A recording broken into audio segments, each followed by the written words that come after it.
Par Larry Hodgson 27 mars 2017. L'arbre à monnaie, bonne fortune, mais pas nécessairement belle apparence. Arbre à monnaie tressé, tel que vu dans une jardinerie. Vous avez certainement vu l'arbre à monnaie ou pachirier. Avec ses feuilles palmées rappelant un cheffleurat et ses tiges généralement tressées, cette plante d'intérieur se démarque vraiment de la foule. Le nom arbre à monnaie vient de l'anglais money tree qui vient à son tour du chinois arbre de l'argent. Pourquoi? C'est que les feuilles ont habituellement 5 foliolets. Dans la tradition chinoise, le chiffre 5 est associé à la richesse. Donc, apporter une plante à 5 feuilles dans la maison assurera la prospérité financière. Il faut dire que les feuilles de l'arbre à monnaie portent parfois 6 ou même 7 folioles, mais c'est très bien quand même, car ce sont aussi des chiffres chanceux. Pour que l'arbre à monnaie apporte encore plus de chance, il est surtout vendu tressé, avec 5 tiges entrelacées. Jamais 4 tiges cependant, le chiffre 4 est désastreux aux yeux des Chinois superstitieux, car il signifie mort. Si jamais une tige meurt, les propriétaires feront rapidement disparaître la plante en question. Serre de production de plantes à monnaie à Taïwan. Depuis les années 1980, des millions d'arbres tressés ont été exportés de Taïwan, où leur production demeure une industrie majeure. Son véritable nom, ce qui complique encore plus l'histoire de cette plante, est qu'il y a en fait 2 espèces différentes vendues sous le nom d'arbre à monnaie. Pachira aquatica est le nom habituellement écrit sur l'étiquette. On pourrait l'appeler pachirier aquatique, mais en fait, la plupart des arbres à monnaie relèvent plutôt de l'espèce P. glabra, pachirier lisse, les 2 appartenant à la famille des malvacées, anciennement, les bombacées. Les 2 sont très semblables et les différencier est difficile, surtout quand ils sont jeunes, mais le tronc de P. glabra a une base nettement plus gonflée. Pachirier aquatique Pachira aquatica, au Costa Rica. Remarquez les étamines rouges qui le distinguent du pachirier glabre P. glabra, aux étamines blanches. La distinction est plus facile quand la plante fleurit. Les 2 produisent de grosses fleurs nocturnes parfumées aux longues étamines, mais les étamines de P. glabra sont uniformément blanches alors que l'extrémité de celle de P. aquatica est rouge.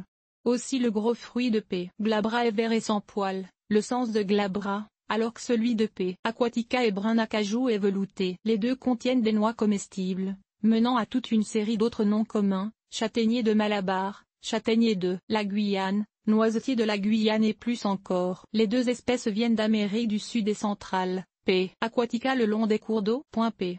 glabra plus à l'intérieur des terres. Ni l'un ni l'autre des pachiriers n'est porté à fleurir à l'intérieur, mais ils fleurissent assez facilement lorsqu'ils sont plantés à l'extérieur dans les climats tropicaux. Leurs fleurs sont très grandes, 20 cm de diamètre, et belles, mais ne dure qu'une seule nuit. Le comportement de l'arbre à monnaie mon propre pachirier glabre d'environ 20 ans est typique de son espèce. En pot, il porte peu de ramifications et souffre d'une apparence dégarnie. Les 2 sont de grands arbres forestiers dans la nature. D'ailleurs, cela se voit dans leur comportement. Les jeunes pachiriers poussent tout droit vers le haut et ne se ramifient pas avant d'avoir atteint plusieurs mètres de hauteur. Même si vous leur coupez la tête, ils produiront habituellement seulement une nouvelle tige pour remplacer celle qui était perdue. Rarement 2. En conséquence, les pachiriers d'intérieur prennent un aspect de plus en plus dégarni à mesure qu'ils grandissent, perdant leurs feuilles inférieures pour les remplacer uniquement par des feuilles au sommet. Au moins des arbres tressés, chacun avec 4 ou 5 feuilles, paraissent plus fournis pendant plus longtemps qu'un pachirier à tronc unique. Pour éviter une apparence de girafe végétale,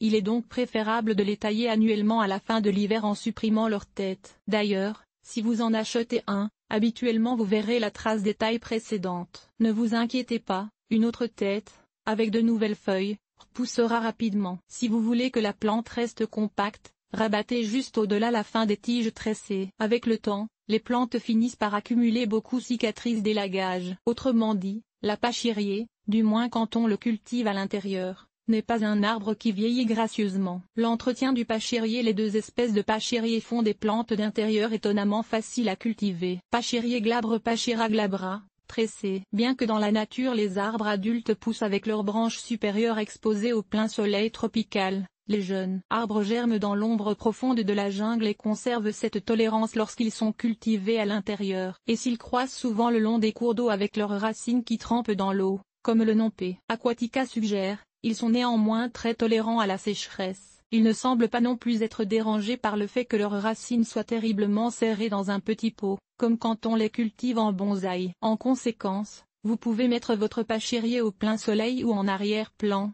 loin de la fenêtre, l'arroser régulièrement et abondamment ou laisser son sol sécher complètement à l'occasion, et soit le négliger ou le dorloter et il survivra longtemps. Les températures intérieures normales de nos maisons lui conviennent parfaitement. Si vous le placez à l'extérieur l'été, toutefois, il est important de le rentrer quand les températures nocturnes deviennent frisquettes. Autre surprise, même si cette plante pousse dans la jungle humide, il tolère relativement bien l'air sec de nos demeures. Reste qu'il sera plus verdoyant si vous lui fournissez une atmosphère humide, humidité de 50% ou plus. À cette fin, cultivez-la sur un plateau humidifiant, allumez un humidificateur ou placez-la en une pièce naturellement très humide. Vaporiser de l'eau sur son feuillage, par contre, est une perte de temps. Même si on voit souvent cette suggestion sur l'internet, cela n'augmente pas l'humidité assez pour améliorer le moindrement sa situation. Peu de plantes réagissent moins à la fertilisation qu'un pachérier, que vous en appliquiez ou pas, il suit son propre rythme de croissance. Logiquement toutefois,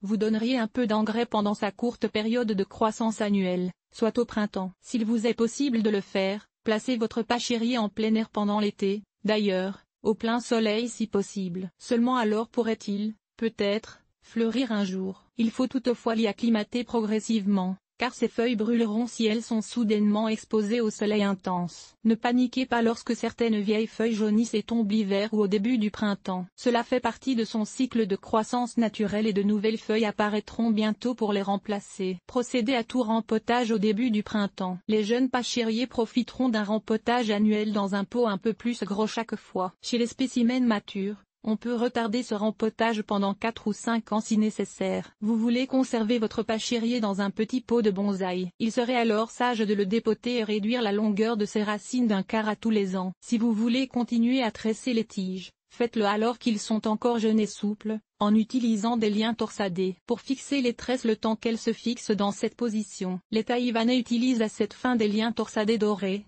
rouges ou jaunes, les jugeant plus porteurs de chance que les liens verts habituels. Les producteurs taïwanais produisent tous leurs pachériers par semences fraîches, facilement disponibles dans leur pays. Elles sont toutefois rarement offertes en sachet ailleurs, car leur longévité est faible. Vous pouvez toutefois multiplier votre pachérier en bouturant une tige coupée si vous le désirez. Pas beau, mais bien résistant. Le tronc à la base de mon pachérier glabre est gonflé comme un cantalou. J'ai un pachérier glabre P. glabra, de 2 mètres de hauteur avec un tronc unique, gonflé à la base comme un cantalou, que je cultive à l'intérieur pendant près de 20 ans. Il n'est pas très joli, on voit toutes les cicatrices de mes diverses tentatives généralement vaines de taille au cours des années, mais maintenant il est au moins un peu ramifié, quelque chose qui vient avec la maturité. Il ne gagnerait certainement jamais un concours de beauté et si je continue de le maintenir, c'est sans doute parce qu'il s'accroche si obstinément à la vie. C'est une qualité, d'après moi, qui mérite d'être récompensée.